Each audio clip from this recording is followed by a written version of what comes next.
Hello दोस्तों, नमस्कार। प्रस्तुत है बी फ्रेंड से रचना हिंदू हिंदू भाई भाई तो हिंदू मुस्लिम क्या। हिंदू हिंदू भाई भाई की बात सुनते ही मुस्लिम, सिख, ईसाई, बौद्ध, जैन आदि अन्य संप्रदायों व धर्मों के लोगों के जहन में विचार आया कि यदि वे परस्पर भाई भाई हैं तो हम भी परस्पर भाई भाई ही हैं। लेकिन हमारा हिंदुओं से नाता क्या है, हम उनके कौन हैं।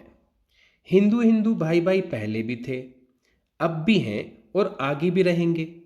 उन्हें कोई अलग नहीं कर रहा, किंतु यदि उनमें अलगाव है, फूट है, कथनी करनी में अंतर है तो अन्य उन्हें एक नहीं कर सकते। अन्य तो लाभ उठाकर प्रभुत्व कायम करेंगे। हिंदू हिंदू भाई भाई शब्दों में अन्य के मन मस्तिष्क में प्रश्न खड़ा कर दिया। इन शब्दों में कोई दोष नहीं, किंतु जिस तरीके से कहा गया, प्रचारित किया गया, समझाया गया, उससे हिंदू हिंदू भाई भाई हो ना हो, एक हो ना हो, अन्य अवश्य एक हो गए। वे पहले भी एक थे, एक हैं, अब कट्टर हो गए। इस नारे ने हिंदुओं को अन्य से पृथक कर दिया। हिंदू का भाई तो हिंदू ही होगा, अन्य मित्र हो सकते हैं, जान पहचान वाले हो सकते हैं, सहकर्मी, व्यापारिक रिश्ते, पड़ोसी, धर्मनिरपेक्ष राज्य में नागरिक हो सकते हैं, परंतु शत्रु नहीं हो सकते, न होने चाहिए। निरर्थक बातों, कपोल कल्पित मिथकों, पूर्वाग्रहों, भिन्न जीवन शैली, आचार विचार, परंपराओं, मान्यताओं, मतांतरों, परिधानों, धार्मिक कृत्यों, विश्वासों के कारण यदि कोई अन्य के प्रति दुराग्रह पाल ले, विलग समझ ले, मन मस्तिष्क में प्रतिस्पर्धा, प्रतिशोध का भाव रख ले, तो दूसरों में भी वैसी ही प्रतिक्रिया होगी। यह प्रतिकर्षण का सिद्धांत है एवं क्रिया के विपरीत प्रतिक्रिया विज्ञान सम्मत है। हिंदू शब्द की उत्पत्ति पुरानी फारसी से हुई, जिसने संस्कृत नाम सिंधु, सिंधु नदी का जिक्र करते हुए दिया। हिंदू भारतवर्ष में बसने वाली आर्य जाति के वंशज हैं, जो भारत में प्रवर्तित पल्लवित आर्य धर्म, संस्कार और समाज व्यवस्थाओं को मानते आ रहे हैं। सनातन शब्द का मतलब शाश्वत या सदा बना रहने वाला है। सनातन धर्म हिंदू या वैदिक धर्म के नाम से भी जाना जाता है। यह दुनिया के सबसे पुराने धर्मों में एक माना जाता है। हिंदू धर्म की उत्पत्ति पूर्व आर्यों की अवधारणाओं में है, जो 4500 ईस्वी पूर्व मध्य एशिया से हिमालय तक फैले थे। हिंदू धर्म एक जीवन पद्धति है। इसके अनुयायी अधिकांशतः भारत, नेपाल और मॉरिशस में बहुतायत में हैं। हिंदू धर्म एवं सनातन धर्म में अंतर।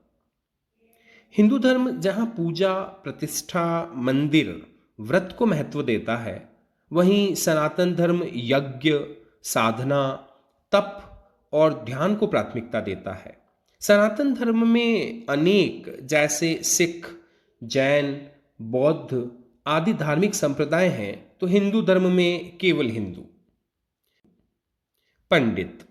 संस्कृत में पंडित आमतौर पर विशेष ज्ञान वाले किसी भी बुद्धिमान, शिक्षित या विद्वान व्यक्ति को संदर्भित करता है। यह शब्द पंड्य से लिया है, जिसका अर्थ है इकट्ठा करना, ढेर लगाना। इसका मूलतः उपयोग ज्ञान के अर्थ में किया जाता है।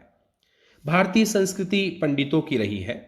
पंडित किसी गोत्र, जाति, धर्म, संप्रदाय, वर्ग विशेष के व्यक्ति को नहीं कहा गया, अपितु आत्मवत् सर्वभूतेषु यः पश्यति से पंडितः है। तात्पर्य है कि जो सभी प्राणियों को अपने जैसा या अपनी आत्मा के समान मानता है, वही पंडित है। अतः स्पष्ट है कि जिसकी दृष्टि सम्यक हो, भाव सम हो, संसार के सभी मनुष्य के प्रति भाईचारे की भावना रखता हो, इस बुद्धिमान, विद्वान, ऐसे महान व्यक्तित्व को पंडित कहा गया है।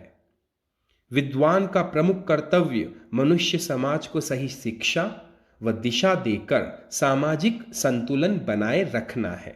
उसका मुख्य कार्य समाज में अज्ञानता के अंधकार को मिटाकर ज्ञान का प्रकाश फैलाना है। दुनिया में सर्वाधिक ताकतवर देश के नागरिक होने से अमेरिकन स्वयं को सर्वाधिक सर्वश्रेष्ठ मानते हैं। जिनका कभी सूर्यास्त नहीं होता था, लगभग पूरी दुनिया पर जिन्होंने राज किया और जिन्हें अपने गोरे रंग पर बड़ा गुमान है, वे इंग्लैंड वासी स्वयं को सर्वश्रेष्ठ मानते हैं। जिनका रंग गहरा काला है लेकिन मेहनती, ताकतवर व सोने के खनन के कारण अफ्रीकन स्वयं को सर्वश्रेष्ठ मानते हैं। भारतीय भी स्वयं को सर्वश्रेष्ठ मानते हैं क्योंकि यह देश दुनिया में सबसे बड़ा लोकतंत्र है। इनका धर्म, सभ्यता, संस्कृति प्राचीनतम है। सर्वाधिक आबादी वाला देश होकर दुनिया का सबसे बड़ा बाजार है। यहाँ के जैसी विविधता में एकता अन्यत्र नहीं मिलेगी। इसी प्रकार दुनिया के हर देश तथा देशवासी की अपनी विशेषता एवं उनके पृथक क्षेत्र हैं। अंतरिक्ष, प्रौद्योगिकी, उत्पादन, सैन्य बल, खनिज तेल, खेल, इलेक्ट्रॉनिक्स, इलेक्ट्रिकल, अभियांत्रिकी, प्राकृतिक सौंदर्य, पर्यटन, परिवहन, मनोरंजन, अभिकलित्र, भंडारण, व्यापार, व्यवसाय, राजनीति, शासन प्रणाली, ई कॉमर्स, एआई, अनुसंधान, आविष्कार, निर्माण, विध्वंस, शिक्षा, तकनीकी, वास्तु, ज्योतिष, पूर्वानुमान, क्वालिटी, क्वांटिटी, संचार, खगोल, अग्नि, वायु, जल, थल, नभ पर नियंत्रण, हार्डवेयर, सॉफ्टवेयर, कला, साहित्य, अध्यात्म, योग आदि क्षेत्रों में संसार के पृथक पृथक देशों ने अपनी विशेष पहचान बनाकर अपना परचम फहराया है। क्षेत्र भिन्न है परंतु कार्य अद्वितीय है और उसका कोई सानी नहीं है। अतः वर्तमान में कोई भी यह दावा नहीं कर सकता कि हम ही सर्वश्रेष्ठ हैं। हमारे मुकाबले बराबरी में हमसे ऊपर कोई नहीं की धारणा निराधार एवं बिल्कुल गलत है। हर राष्ट्र, छोटा बड़ा, कमजोर ताकतवर, गरीब अमीर, विकसित विकासशील, अविकसित होकर भी उसकी अपनी विशेष पहचान है। बस अंतर इतना कि फील्ड व दिशा अलग है। भारत में गोत्र, जाति, धर्म, संप्रदाय, क्षेत्रीयता, अंधविश्वास, अंधानुकरण, अलगाव, अहंकार, अभिमान, अकर्मण्यता, आलस्य जैसे रोगों की जड़ें इतनी गहरी हैं कि लाइलाज प्रतीत होती हैं। ऋग्वेद के 10वें मंडल में वर्णित वर्ण व्यवस्था हिंदू धर्म में सामाजिक स्तरीकरण की एक प्रणाली थी जो समाज को 4 वर्णों ब्राह्मण, क्षत्रिय, वैश्य, शूद्र में बांटती थी। हर वर्ण को कर्म के हिसाब से श्रेष्ठ माना गया था। आज की दुनिया में जाति व्यवस्था को दर्शाने के लिए वर्ण व्यवस्था शब्द का इस्तेमाल किया जाता है। वर्तमान में गोत्र, जाति, धर्म, संप्रदाय, कुल, खानदान, कर्म पर आधारित न होकर जन्म को ही सब कुछ माना गया है। वर्णों की व्यवस्था करने वालों, समझाने वालों, विशेषकर मनुस्मृति में चारों को समानांतर मानने के बजाय ऊपर से नीचे, छूत अछूत, ज्ञानी अज्ञानी, ऊंचा नीचा, पवित्र अपवित्र, सवर्ण दलित, पात्र अपात्र, योग्य अयोग्य माना गया और तभी से भेदभाव का यह जहर बढ़ता गया। दोष वर्ण व्यवस्था में नहीं बल्कि उसके स्पष्टीकरण एवं क्रियान्वयन में है। आज भारतीय समाज में 4 वर्ण न होकर प्रत्येक वर्ण के 4000 से भी अधिक उपवर्ण, गोत्र आदि हैं। कोई भी स्वयं को निम्न मानने को तैयार नहीं है। सभी अपनी गोत्र व कुल को दूसरे से श्रेष्ठ बतलाते हैं। वर्ण व्यवस्था को जन्म आधारित करने एवं जातिवाद के जहर से लोगों में परस्पर वैमनस्य, दुराग्रह, अलगाव, कटुता, मतभेद, मनभेद, ईर्ष्या, द्वेष, एक दूसरे को नीचा दिखा रहे स्वयं को श्रेष्ठ साबित करने की होड़ इतनी बड़ी है कि लोग अपनों में ही अपनों से उलझ कर रह गए। उनकी इस फूट का फायदा उठाकर जातिवाद की आग को हवा देकर भारतीयों को अपने साथ मिलकर भारतीयों की सहायता से उनमें और फूट डालकर मुगलों, अंग्रेजों आदि विदेशियों ने 1000 वर्ष तक भारत पर शासन किया। भारतीयों को आपस में लड़ने, एक दूसरे की टांग खींचने से ही फुर्सत नहीं मिली कि वे दूसरों से लड़ते। उन्होंने अपनी ताकत, बुद्धि व चतुराई अपने ही लोगों के खिलाफ इस्तेमाल की, वरना बाहरी आक्रांत संख्या बल में नगण्य थे। भारत का इतिहास गौरवपूर्ण रहा, जो राजा महाराजाओं, उनकी लड़ाइयों, आक्रमणों, उनके ऐशो आराम व आम जनता की तकलीफों, शीर्ष 3 वर्णों द्वारा चतुर्थ वर्ण के शोषण, अत्याचार बेगार लेने का रहा है। भला हो अंग्रेजों का, जिन्होंने अपने शासनकाल में अनेक कुरीतियों, सामाजिक बुराइयों, कुप्रथाओं का अंत कर शिक्षा को बढ़ावा दिया, तकनीकी विकास किया। आज उनकी भाषा से भारत दुनिया के अन्य देशों से जुड़ अग्रणी ज्ञान अर्जित कर रहा है। ऐसा नहीं है कि प्राचीन भारतीय ज्ञानी नहीं थे, लेकिन उन्होंने ज्ञान को अपने तक सीमित रखा और आने वाली पीढ़ी को हस्तांतरित नहीं कर पाए। समय व कार्य की गुणवत्ता में अंग्रेजों की बराबरी नहीं की जा सकती। उनके द्वारा बनवाए भवनों में एक कील ठोकना भी दुष्कर है, जबकि आज सरकारी भवन, पुल, सड़क बनते बनते ही ढह जाते हैं, टूट जाते हैं। हिंदू हिंदू, भाई भाई वाली बात समझ में आती है, परंतु पहले क्या हुआ जब देश 1000 वर्षों तक गुलाम रहा? सरदार वल्लभ भाई पटेल ने 565 देशी रियासतों का एकीकरण कर भारत को एक सूत्र में बांधा। यदि एकीकरण ना हुआ होता तो एक राज्य में कितने ही राज्य और बनकर कितना ही खून खराबा हो चुका होता। सक्षम का कुछ नहीं बिगड़ता, निरीह जनता मारी जाती, उनके परिवार उजड़ जाते, महिलाएं विधवा हो जाती। डॉक्टर भीमराव अंबेडकर संविधान निर्मात्री समिति के अध्यक्ष ना होते तो दलितों की स्थिति और भी बदतर हो जाती। ब्राह्मण, क्षत्रिय, वैश्य ने शूद्र वर्ण को जितना दबाया, आज वह उतना ही ऊपर उठा है।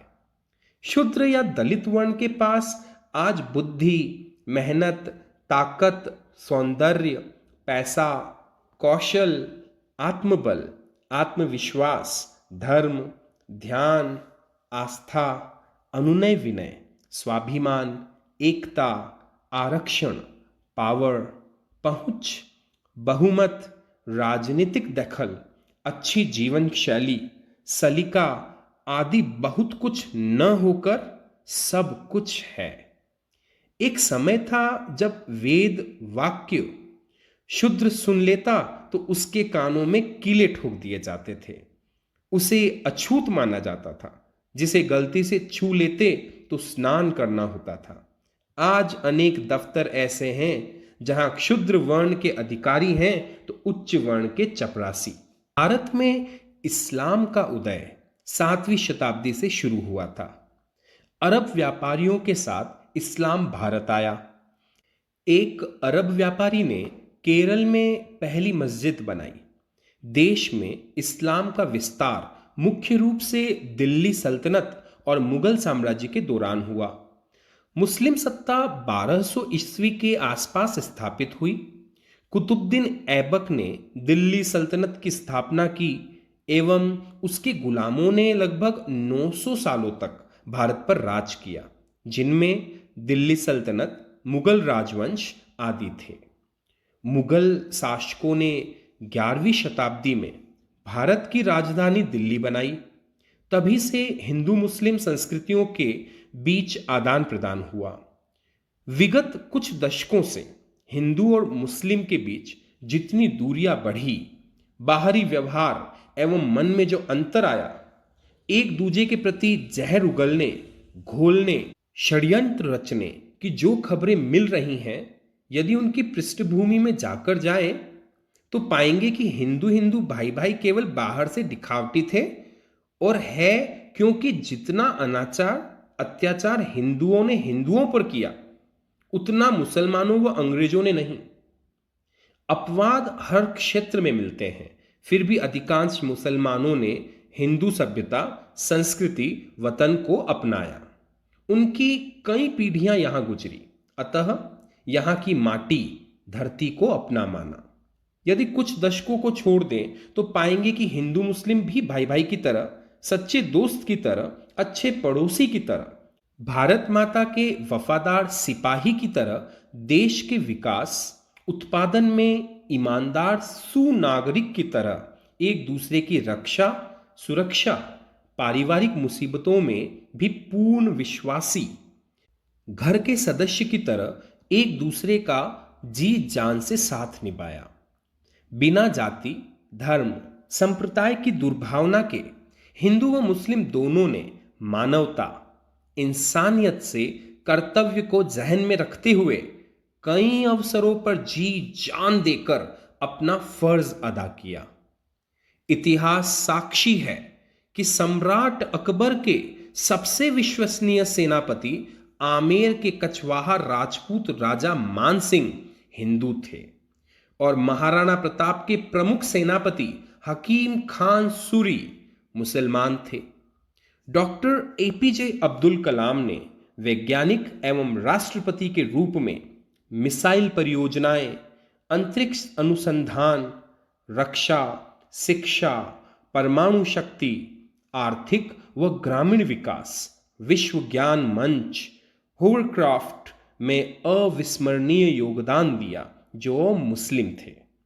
शेर शाह सूरी ने 16वीं शताब्दी में ग्रैंड ट्रंक रोड बनवाया जो अंतर्देशीय व्यापार हेतु भारत को मध्य एशिया से जोड़ता था। कुछ स्थानों को छोड़कर आज भी हिंदू मुस्लिम भाई भाई की तरह रहते हैं, एक दूसरे की मुसीबत में काम आते हैं, दुख दर्द में इंसानियत भाव से मदद करते हैं, प्रेम से रहते हैं, परस्पर पूर्ण विश्वास करते हैं। भारत में मुसलमानों की आबादी देश की कुल आबादी का करीब 14.2% है। साल 2011 की जनगणना के मुताबिक भारत में 17.22 करोड़ मुस्लिम थे। साल 2023 के आखिर तक मुसलमानों की कुल आबादी 20 करोड़ अनुमानित थी। दुनिया में भारत एक ऐसा देश है जहां मुस्लिम आबादी सबसे तेजी से बढ़ रही है। कानूनी दृष्टि से देखें तो देश के 9 राज्य मुस्लिम आरक्षण दे रहे हैं। इन्हें कोटा के अंदर या कोटा सिस्टम के जरिए आरक्षण मिलता है, यानी जो मुस्लिम जाति SC, ST या OBC में शामिल हैं उन्हें उस कैटेगरी के अंदर आरक्षण मिलता है, अलग से कोई कोटा नहीं है। भारत की संविधान सभा द्वारा भारत को एक धर्मनिरपेक्ष राज्य घोषित किया गया, जिसका मतलब है कि भारत में राज्य का कोई धर्म नहीं है। हर नागरिक को अपनी मर्जी से किसी भी धर्म को मानने, प्रचार करने की आजादी है। धर्म के आधार पर राज्य नागरिकों के बीच भेदभाव नहीं कर सकता।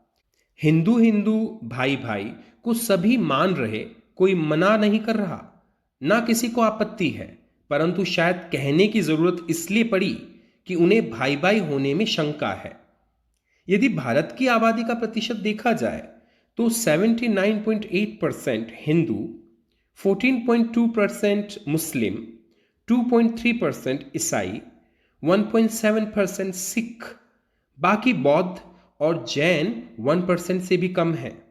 इस दृष्टि से हिंदू वोटर ज्यादा हैं और केंद्र सरकार में उनके द्वारा चुने हुए सांसदों का भी बहुमत है। सवाल यह है कि हिंदुस्तान में जहां 100 में से 80 हिंदू हैं, मुसलमान मात्र 15 एवं अन्य 5 हैं, तो क्यों ना धर्मनिरपेक्ष शब्द हटाकर इसे हिंदू राष्ट्र घोषित कर दें। यदि हिंदुओं को लगता है कि उनके पूर्वजों ने गलती की क्योंकि वे वर्तमान में हिंदुओं की तरह इतने तेज, समझदार, संगठित, शक्तिशाली नहीं थे, इसलिए उन्होंने 1000 वर्षों की गुलामी सही, और हिंदू आज यदि ज्यादा बुद्धिमान एवं सर्वश्रेष्ठ है, तो क्यों ना संविधान में संशोधन विधेयक पारित कराकर देश को हिंदू राष्ट्र बनाकर राज्य धर्म हिंदू ही करा दे, जिससे हिंदू मुस्लिम के बीच होने वाले रोज रोज के सांप्रदायिक दंगे, झगड़े, मनमुटाव, मारकाट, तेरा मेरा आदि सभी समाप्त हो जाएंगे। यदि हिंदुओं को लगता है कि वे एक हैं, तो संशोधन कर दिखाएं, वरना यह सांप्रदायिक सद्भाव दुर्भाव की नौटंकी बंद करें। जाति, धर्म, संप्रदाय के नाम पर धर्म भीरू आम आदमी पिस रहा है तथा राजनेता, धर्म के ठेकेदार उसकी धार्मिक भावनाओं के साथ खिलवाड़ कर अपना उल्लू सीधा कर रहे हैं। फूट डालो व राज करो की नीति जस की तस है। पूरी दुनिया में भारत ही एकमात्र ऐसा देश है जहां अनेक भाषा, संस्कृति, जाति, धर्म, संप्रदाय के लोग एक साथ मिलजुल कर रहते हैं, त्योहार मनाते हैं। फिर आज इन्हें आपस में कौन लड़ा रहा है, भड़का रहा है? सभी को सजग होने की जरूरत है। आज का आदमी इस बड़ी गलतफहमी में है कि वह ज्यादा जानता है, वह ज्यादा समझदार है, जबकि ईश्वर ने धरती पर हिंदू, मुस्लिम, सिख, ईसाई, जैन नहीं बनाए, बल्कि केवल मनुष्य बनाया है। धन्यवाद। यह लेख किसी धर्म संप्रदाय विशेष की भावनाओं को आहत करने, ठेस पहुंचाने, भड़काने के लिए नहीं लिखा गया है, बल्कि लेखक के निजी विचार हैं। फिर भी यदि किसी को लगता है तो उसके लिए क्षमा प्रार्थी हूं।